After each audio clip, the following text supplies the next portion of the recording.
the dynamics of our relationships are changing all the time. And we have to have trust in ourselves to adapt to those changes. Welcome back to Love in Life. As always, I just want to say thank you so much for being here with me. So many people have fed back to me like how listening to the last episode has really helped them give themselves permission to do things in a different way, in a way that feels right for them, because things are always changing. And we have to allow ourselves to change and to be flexible. Now, the biggest thing that has consumed me this last at least a week is Alfie, my eldest. In this last week, he has had his last official day of school.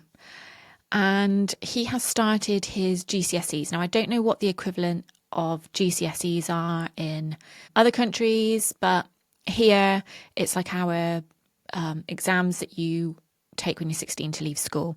So I don't know what your equivalent is. Anyway, it has brought up so much for me. I mean, I am quite a sentimental person anyway, but this week has been something else. It's left me feeling really reflective and not believing where the hell the time has gone. For two reasons. Like, where the hell the time has gone since the time he was born, 16 years ago, obviously. Being little, out in school,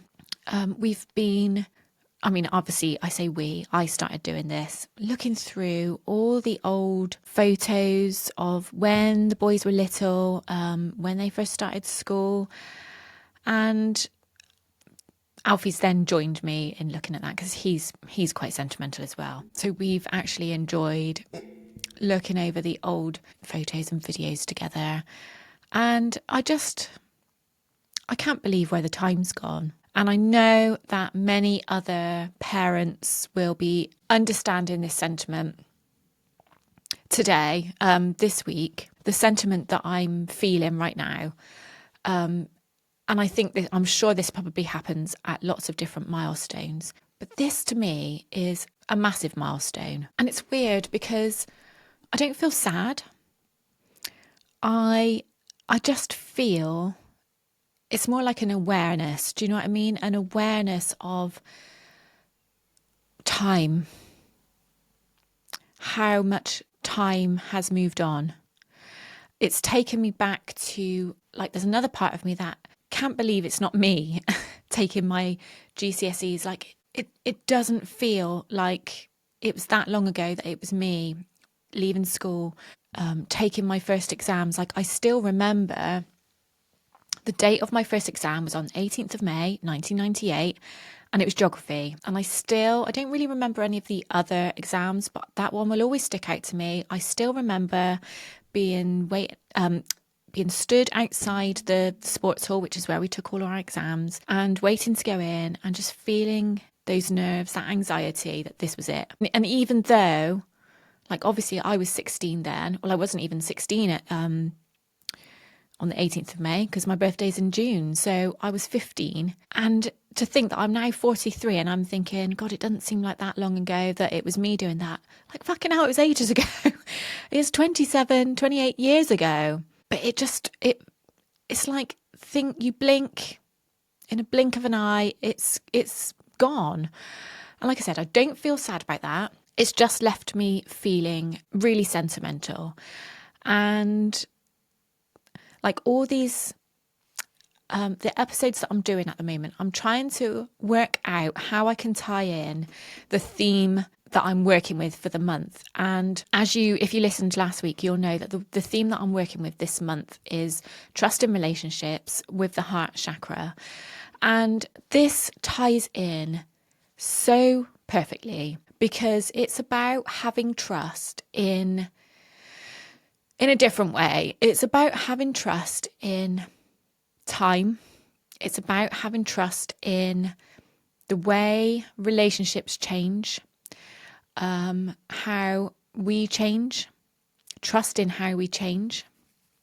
Like, I'm not a 15-year-old girl anymore. I'm actually a mature mother of 2 boys. It just seems, considering I'm thinking a lot about, when I was that age, that just seems fucking weird at the moment. But here we are. Like, I've raised 2 amazing boys. One of them is just sitting his GCSEs now, and he is so chill about it. He's so chill. Not like I was feeling. He's actually revised, which I didn't do an awful lot of, because I didn't know how to. I didn't have the trust in myself to know how to do it, if that makes sense. Like, I'm so proud of him, of how he trusts himself to revise, of how he trusts that he will do well in his exams, or do as well as he can do. Does that make sense? Oh, this is going to be a very babbly episode, I'm afraid, because it is literally coming from the heart. There's no script here. There never is anyway, but this is literally coming up for me right now. And I have got to go and pick him up shortly. So going back to trust, it's also about having trust as people, trust in ourselves as people, to allow ourselves to change, to live through all those different versions of our lives. And when I look back at, how I felt when the boys started school, I probably felt very similar to how I'm feeling now. But obviously, I had to show up in a completely different way. I had to give them a completely different level of support. Like, the dynamics of our relationships are changing all the time. And we have to have trust in ourselves to adapt to those changes. And as I reflect on how Alfie must be feeling at the moment, and reflect on how I was at that age and how I dealt with that situation, it's amazing to be able to look back at myself with compassion and I don't want to use the word forgive, because I've got nothing to forgive myself for, but to look back at my 15, 16-year-old self and say, it's okay, you're doing your best to what you know how to do, to what you feel safe how to do. Because I didn't do particularly well. I had a couple of good grades, but most of them were pretty average, which is fine. I don't know, I'm justifying what I had, what I didn't have.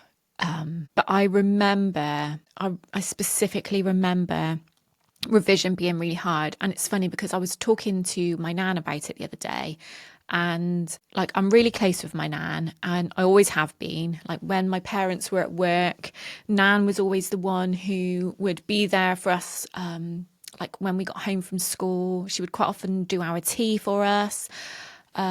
She only lived up the road, so she was just always there for us. So I've always been really close to my nan. So I was talking to her about it the other day, and obviously in one of my sentimental little rants, and she remembers me being stressed out with my coming up to my exams, being stressed out with revision. And I don't know, it's just made me really reflective of the support that I received in different ways, of the support that I'm showing up with for Alfie, because as many of my clients know, this is my priority at the moment. For this next 5 or 6 weeks, my priority is I might need to drop things. I'm trying not to plan too much, because if I need to pick Alfie up after an exam, if I need to help him or support him through anything, or just be there for him as a mum. Do you know what I mean? That is my priority at the moment. I can't remember where I was going that with my clients, but I guess that takes compassion, for not just for me to be able to say, right, pretty much everything in my life is going on hold, so as I support my son through this, but compassion from my clients as well. Because I share lots with my clients, they have compassion for me, and can give me what I need to get through this time as well. It's not about me. I'm not trying to make this about me. This is about my son, but what I need to be for him. Does that make sense?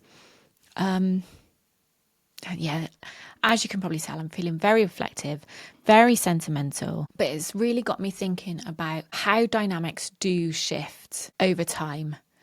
Like how our parents or us as parents are continually changing, like our needs are changing, our children's needs are changing, our parents' needs are changing, and like how my nan, as she obviously clearly remembers, was there for me when I needed support through my exams, and how the tables have turned now into how I support her,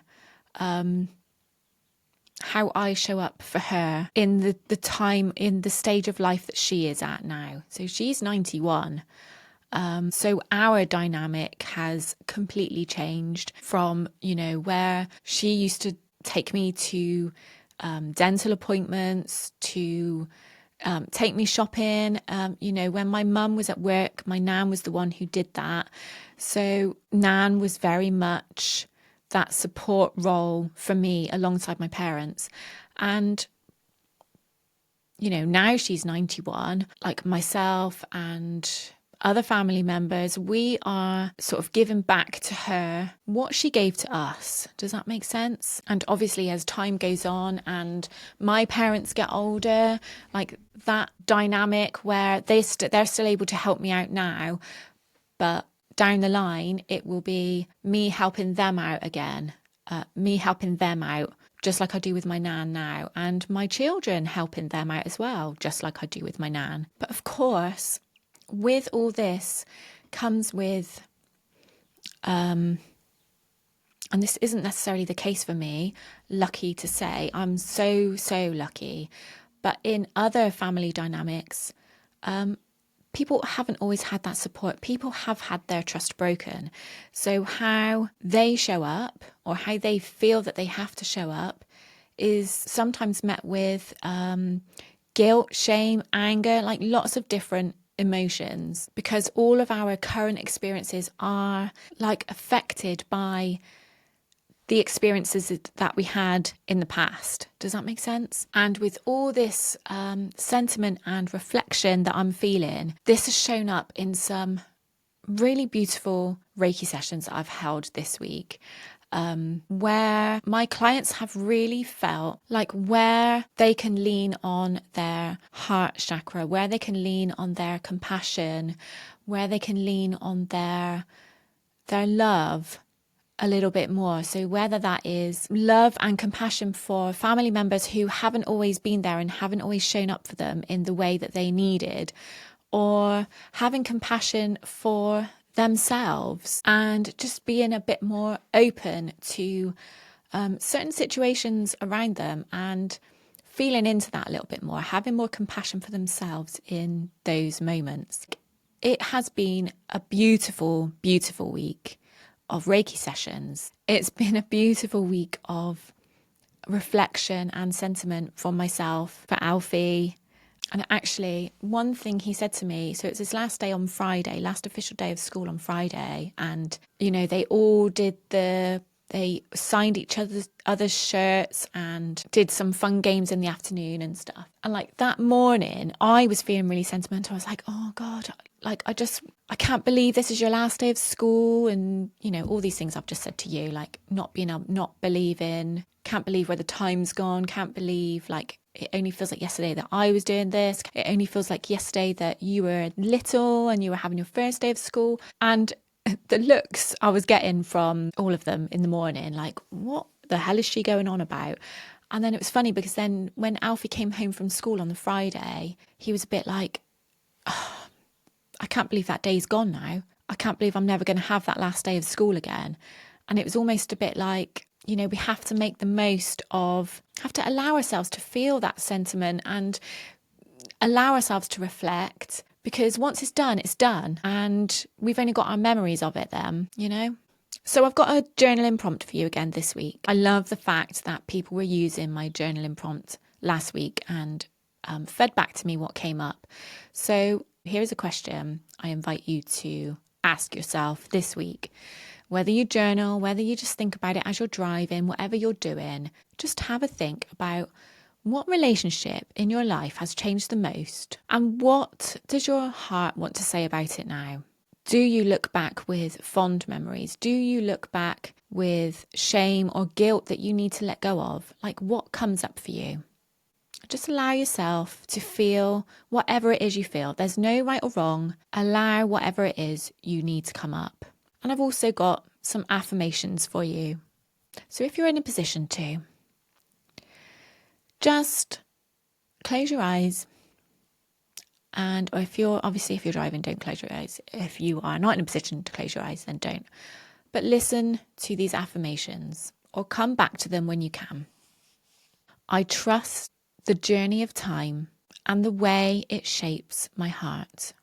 I offer compassion to my past, my present, and my future self. I honour the changing seasons of my relationships.